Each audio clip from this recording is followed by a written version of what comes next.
Hey everybody, it's me Albatross. I'm back. Woo, okay. I know. I have been talking, gassing this up for long enough. But I mean, I had to really make sure I did my due diligence though with this particular case though. Because I'm not a lawyer, I'm not a journalist, I'm not a social worker. I'm none of those things. But I am an educated person. I'm a very educated person. Though I don't have any college degrees, I was in college for like 10 years. So I can critically think a lot better than most people, believe it or not.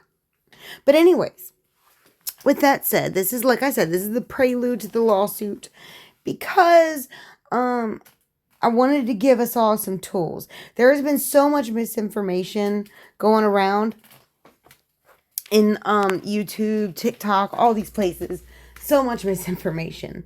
And when you're looking at arguments or whatever, like when someone's arguing against something or for something, if anyone's ever been in college, they know that they teach you about these logical fallacies to avoid when like making arguments or writing papers. And just they are rampant right now. So I think it's very useful to go back to this list of fallacies, to try to remember, you know what I mean? Like to keep things in perspective when people are arguing and using certain arguments. Like in the case we're going to be reading in the very next video. So, here we go. All right, a little disclaimer. This is a publicly available court document. This was the first of many that I read from Riverside County Department of Public Social Services. This opened up a rabbit hole I've gone down, and apparently this behavior by our government occurs in every state. I encourage everyone to look into their own local CPS because it could be your child next. Please remember the children that are still in the hands of predators, not allegedly. Fucking sue me. Viewer discretion advised. Oh, okay. Another disclaimer. I do not personally know any of the people or parties in this court document, so nothing that I say should be considered as factual. This video is purely speculative. Although the lack of accountability and transparency on behalf of our government concerning the missing 300,000 plus children in our nation currently is not speculative. These are real children, and there is very little being done about this. It's time for people like us to hold those accountable by educating yourself, bringing awareness to others, and never shut up about it until we find and save these children. Okay, I know. Okay. An ad hominem, which is something, this is probably like the most common, stands for arguments that are directed at the speaker, not the argument. Discrediting the character of the person making the claim doesn't make discrediting the character of the person. You know what? That troll is right. I really can't read. Okay, sorry. Discrediting the character of the person making the claim doesn't make the claim valid or invalid. And an example would be, how could I agree with you when you lied about your taxes? That's a dumb example. But, that's a pretty simple one. Appeal to authority. Claims a view is true because it's held by an authority figure. These arguments make it difficult to show an alternative view. For example, my doctor voted for this senator, so that must be the right choice. Another thing that's happening a lot. Appeal to ignorance. Makes a claim that says it must be true just because neither... Hold on. Okay. Makes a claim and says it must be true just because neither speaker knows any evidence against the argument. Example. I've never met someone who doesn't like pop music. Appeal to pity. Or appeal to the underdog. Exploiting someone's feelings of pity or guilt to make an argument. And these examples are dumb. I don't like these examples. I'm just going to let you all read the examples. They're dumb. Okay. Appeal to popular opinion. Claims that an idea is true because it's held by many individuals or a select group of important individuals. Oh my gosh. This is something that happens so much, especially in the world of politics and well, I mean, everywhere. I mean, like, these aren't, like, new things. Like, I'm sure everyone's had arguments with people that use these tactics. They're fallacies. All right, causal fallacy. Claim that a single unproven cause must be the explanation of an effect. Ignores any other possibility or the presence of correlation without causation. A circular argument. Requires you to accept the conclusion in order to make the argument. And the speaker isn't actually giving any proof of the argument or conclusion and is using the argument itself as proof. And the false dilemma eliminates all possibilities except two specifically chosen by the speaker. It attempts to force the other person into a predetermined argument rather than allow them to explore other conclusions. Genetic fallacy, or, ad hominem 2.0. It's pretty similar to the ad hominem. And to deny the truth of an argument based on its source. Focuses on the location or situation the issue is proposed rather than the argument itself. And a hasty generalization occurs when a phenomena is claimed to apply to many different cases without providing logical evidence that it does. Now, this one, it, covers sexism, racism, all those isms. Those are hasty generalizations. Okay, loaded question fallacy. Phrases a question in such a way that the answer is already supposed. And post hoc fallacy states a cause and effect relationship that hasn't been proven. Uses hindsight to claim an argument is true. Slippery slope states that a single step will inevitably lead all the way to the end of a spectrum of events. Often predicts extreme situations as the result of a single step. And straw man occurs when the speaker provides a counterexample to a similar but less substantial version of the original argument. Intentionally or unintentionally creates a poorly crafted misrepresentative view of an opposing view before soundly refuting it. I can't help it. It just happens. I'm not even going to pretend to try to read that. I'm going to call it the you also fallacy. Occurs when a speaker is discredited due to behaviors that don't align with their arguments. Claims that a person must adhere to their own reasoning for it to be valid. And appeal to probability. If one outcome is possible, then an appeal to probability states that it's probable. The difference between the two is blurred.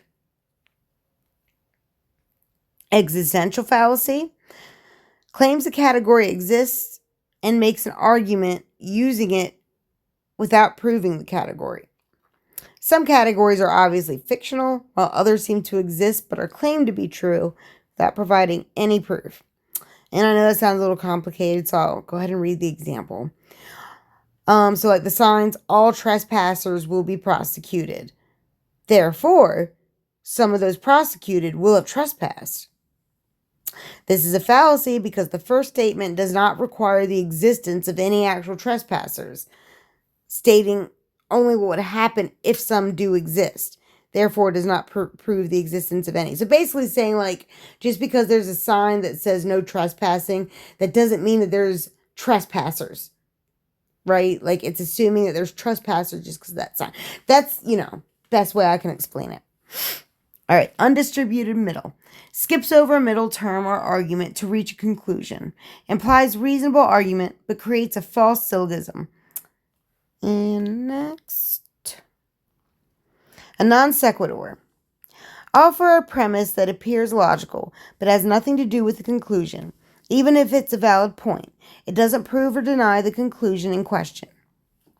And, last but not least, my personal favorite, a red herring.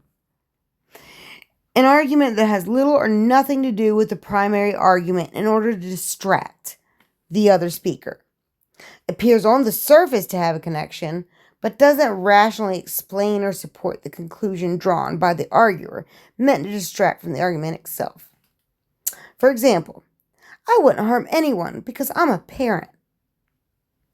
Yeah, see how it works?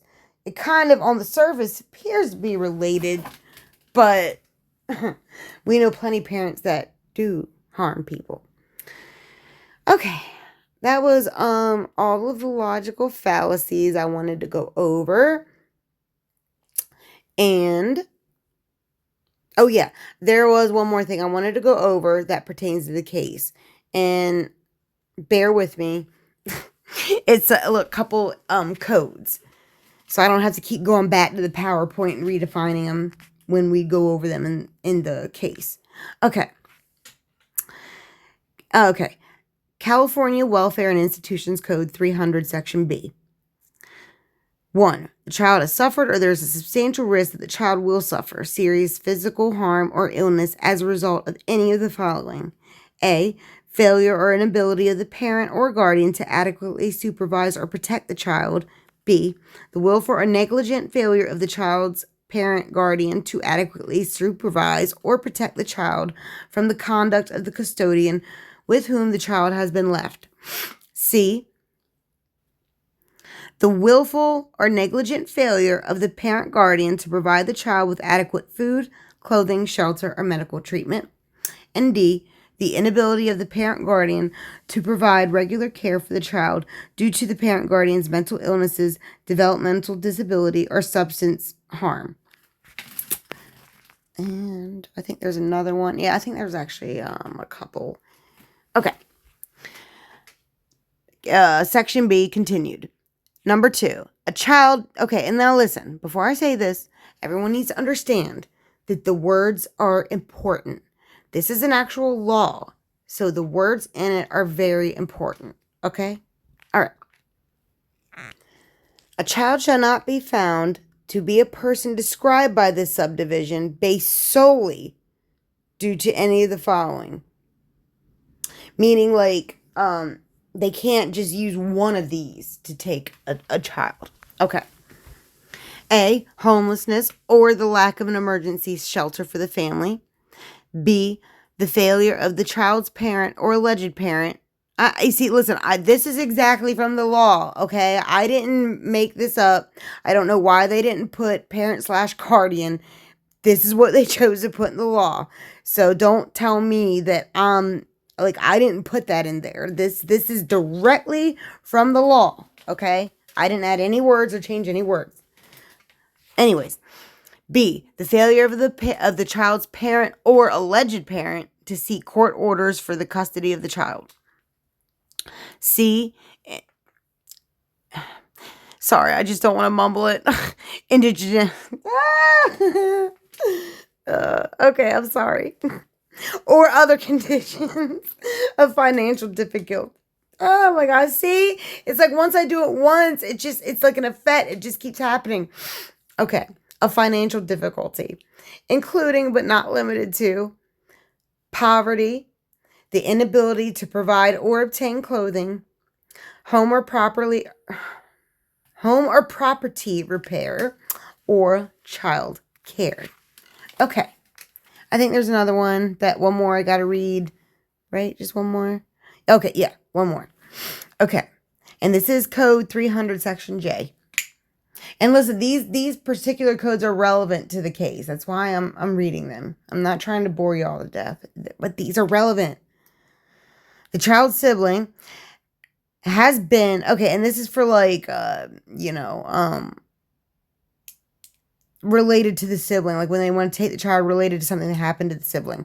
Okay, child's sibling has been harmed or neglected as defined in subdivision A, B, D, E, or I, and I'm not going to read them all. And there is a substantial risk that the child will be harmed or neglected as defined in those subdivisions. The court shall consider the circumstances surrounding the harm or neglect of the sibling, the age and gender of each child, the nature of the harm or neglect of the sibling, the mental condition of the parent, guardian, and any other factors the court considers, probative. There, I did it. Yes, probative in determining whether there is a substantial risk to the child. Okay, got all that out of the way. Now, I'm sorry, I lied. There is one more code I wanted to read, but it's very disturbing in my opinion. And you all tell me what you think. But I find this very disturbing. That's why it comes with a trigger warning. Okay, so this is like their definition, the best definition of abuse that I could find in this code. And this was from code 3, same code, but section E. Okay. The child is under 5 years of age and has suffered severe physical harm by a parent or by any person known by the parent.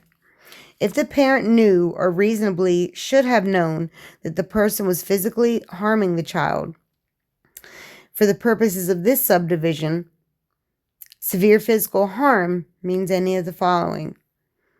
Any single act of harm that causes physical trauma of sufficient severity that, if left untreated, would cause permanent physical disfigurement, permanent physical disability, or unalived. Any single act of harm, sexual harm, that causes significant bleeding, deep bruising, or significant external or internal swelling, bone fracture, unconsciousness, or the willful prolonged failure to provide adequate food. A child shall not be removed from the physical custody of the child's parent guardian on the basis of a finding of severe harm, physical harm, unless the social worker has made an allegation of severe physical harm. I could barely get through that. The reason I find it so disturbing is I don't understand why it takes all that. This is defined for children under 5, mind you. Children under 5. It takes all that before they'll...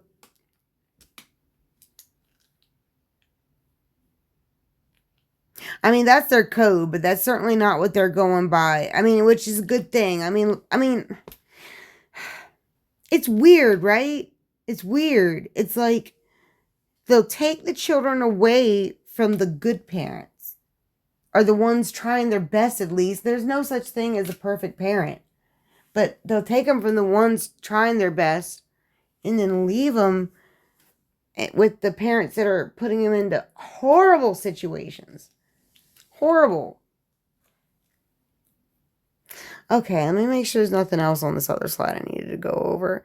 Oh, well, yeah, I'll go over this in the next video. But, yeah, we've already done enough for this video. But okay, stay tuned. It's coming up next.